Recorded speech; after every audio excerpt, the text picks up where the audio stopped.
My dad left when I was 4 years old. He would come and go, but I would never see him. A lot of time he spent most of his time in work with his friends. Around the age of 13 is when I got involved with alcohol. Alcohol came first, and then marijuana came secondly. And then from there on, I just kept escalating. It first started slowly, skating around with my friends.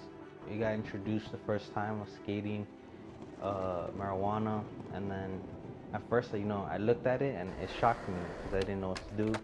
So, I backed off of it. I didn't do anything. But then one day skating, my friends brought bottles of liquor, malt liquor. And then we went to like a back of an alley in behind the skate park. And we drank there. Then I didn't like it. I hated it. The taste was nasty. But then I would find myself later going back at it again. But this time, marijuana got presented to me another time and I took it.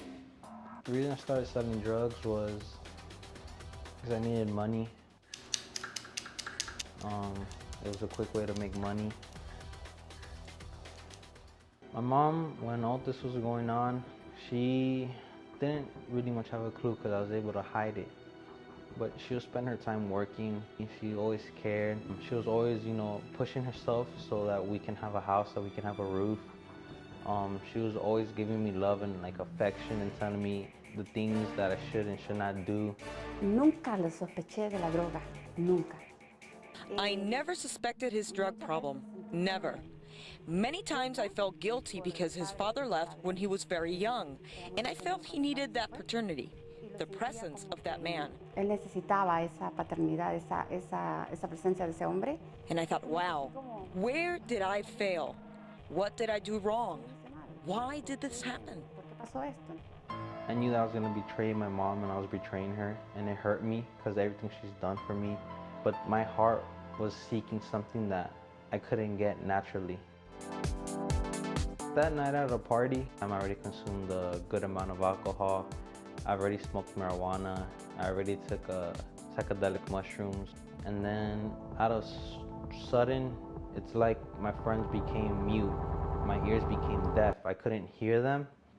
And that's when it came upon me, a voice that I heard, an audible voice telling me that God's heart is damaged from the things I've done. He cries, it hurts him a lot. And when I heard that, something came over me that I almost threw up because it was so disgusting. Just being there in the midst of everything that was happening disgusted me. After feeling that, I stayed pondering on God. What if God is real? What if God is the one touching me right now? That night, I remember there was like a tug of war going on.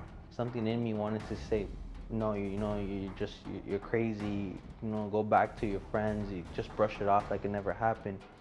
But that voice was prevailing over everything else. I want to thank you that you found God first, and that those 4 years that I was lost, you were making war for my life, that you were praying, that you were speaking and opening your mouth. I know that the money stacks up.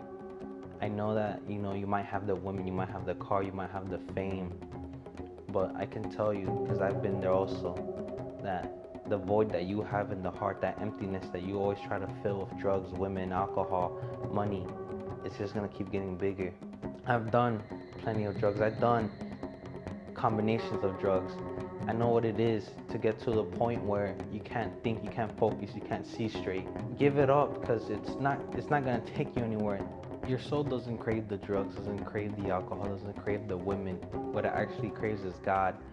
And until your soul gets what it wants, you will continue to have that void in your heart.